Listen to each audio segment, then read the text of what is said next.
अररिया जिले के जोकीहाट प्रखंड के मटियारी वार्ड नंबर 4 निवासी मोहम्मद आलम पिता स्वर्गीय शरफुद्दीन ने अपने पड़ोसी पर जमीन विवाद में मारपीट करने का आरोप लगाया है। इसको लेकर उन्होंने थाने में आवेदन दिया है। आवेदन में उन्होंने कहा है कि जब मैं शाम को 5 बजे घर बनाने गया तो मोहम्मद नज़ाम, मोहम्मद नजमुल, मोहम्मद इसराइल, मोहम्मद तसाम, मोहम्मद मुनसफ व कारू आदि ने मुझे घर बनाने से रोक दिया और भद्दी भद्दी गालियां दी और मारपीट भी किया। जबकि यह जमीन का केस संख्या 70/13 मेरे नाम से कोर्ट में जजमेंट हो चुका है। फिर उक्त लोग वह जमीन पर अपना दावा करते हैं। जब हमने उनका विरोध किया तो वे लोग चले गए। फिर 4-5 आदमी के साथ दबिया फरसा आदि लेकर आए और मेरे ऊपर जानलेवा हमला किया और सर फोड़ दिया। जब मेरे भाई मुझे बचाने आए तो उसे भी मारपीट कर घायल कर दिया। फिर मेरी भाभी व भतीजी को भी मारपीट कर घायल कर दिया। उन्होंने थाने में आवेदन देकर इंसाफ की गुहार लगाई है। हम कहीं गए थे, उसके बाद आए यहाँ तो बहुत जोर शराबा से लड़ाई कर रहा था, औरत में औरत। उसके बाद में मर्द भी आया और हम भी आए तो यहाँ बहुत तूफान लड़ाई कर रहा था, जिसकी वजह से हमको तब्बल से मारा। ये सर पर कपार में कपार फट गया बहुत ज़्यादा।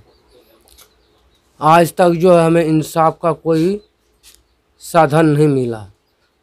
डीएम साहब के पास जाते हैं तो डीएम साहब सीओ को बताता है, सीओ का पास जाते हैं तो वो कोर्ट में बताता है, कभी डीएम के बारे में बताता है, एसडीओ का पास बताता है, एसडीएम का पास बता देता है। कोई हमारा इंसाफ नहीं करता। सरकारी ज़मीन से भी हम जो है कि ज़मीन की जो है टोटल नपाई करके जो है रिपोर्ट हमारे पास है, मुकदमा का डिग्री हमारे कब्जे में, सब चीज़ हमारे पास होते हुए पर तब भी हमको दखल ना तो थाना दिलवाता है, ना तो कोर्ट दिलवाता है, ना तो डीएम दिलवाता है। कल देखिए, जिस ज़मीन का हमको जजमेंट मिला है उस ज़मीन पर हम लोग घर बनाने के लिए जा रहे थे, क्योंकि डीएम साहब से हम मिले जाके तो डीएम साहब का आदेश ये हुआ कि पहले तुम जो है उस प्लॉट पर जाके कुछ करो। अगर वो कुछ करता है, रोकता है, मारपीट करता है, उसके बाद फिर आके हमको इन्फॉर्मेशन करना या फिर थाने में आके कहना। तो हम डीएम साहब के आदेश पर उस ज़मीन पर कल घर बनाने के लिए जा रहे थे, लेकिन वो पार्टी जो है फिर हम लोगों पे हमला किया। जैसे मेरा भाई को मारा है मोहम्मद आलम, तो हम लोग रिपोर्ट भी किए थाना में, हॉस्पिटल में। 7 डिसमिल ज़मीन जो है हमको अररिया मुंसिफ कोर्ट से डिग्री है। फिर 7 डिसमिल ज़मीन हम ख़रीदे हैं उसी खाता खेसरा से। खाता 76 है, खेसरा 212 है, रकबा 14 डिसमिल का है।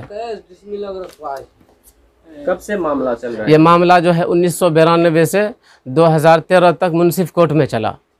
ठीक है, मुंसिफ कोर्ट से फिर जब वो हार गया उसके बाद जो है वो अपील किया पूर्णिया डिस्ट्रिक्ट जज में। 2013 तक वहाँ केस चला, 2016 तक केस चला। 2016 में फिर हमको डिग्री हुआ डिस्ट्रिक्ट जज पूर्णिया में।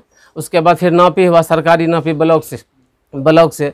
उसके बाद जब हम लोग वहाँ पर घर वर बनाने के लिए गए, शुरू से लेके अब तक वो लोग कुछ करने देता नहीं है। ज़मीन पर तकरीबन समझिए कि 4 हाथ लंबा चौड़ा नाली बना दिया है शुरू से। हाँ, तकरीबन 50-60 फुट जो है लंबा है। हमेशा वही लोग उस ज़मीन को यूज़ कर रहा है, हम लोगों को कुछ करने के लिए देता नहीं है। हमेशा जो है वो मर्डर की धमकी देता है। नजमुल, नज़ाम का बेटा, सब नजमुल का बेटा, बीवी वगैरह, औरत वगैरह, टोटल 1.5 महीना से सर रोज़ाना ये मामला हो रहा है। 1.5 महीने से रोज़ाना। आवेदन कब दिया था आपने एसपी साहब को, डीएम साहब? एसपी साहब को तकरीबन 10-12 दिन पहले भी दिए हैं। डीएम साहब जिस दिन उनका शुरू बहाली था डीएम साहब का, उस दिन भी हम दिए। प्रशासन से क्या कहेंगे सर, जो सही है उस चीज़ पर ध्यान दिया जाए, हक वालों को हक दिया जाए। कल कितने बजे की घटना? ये 5 बजे की है। थाना में रिपोर्ट किया? हाँ, थाना में रिपोर्ट किए हैं। कौन सा थाना आपका? जो कि थाना। प्रशासन से हम गुहार लगा था हमको इंसाफ मिले। 7 डिसमिल ज़मीन हमको कोर्ट से मिला है, जजमेंट।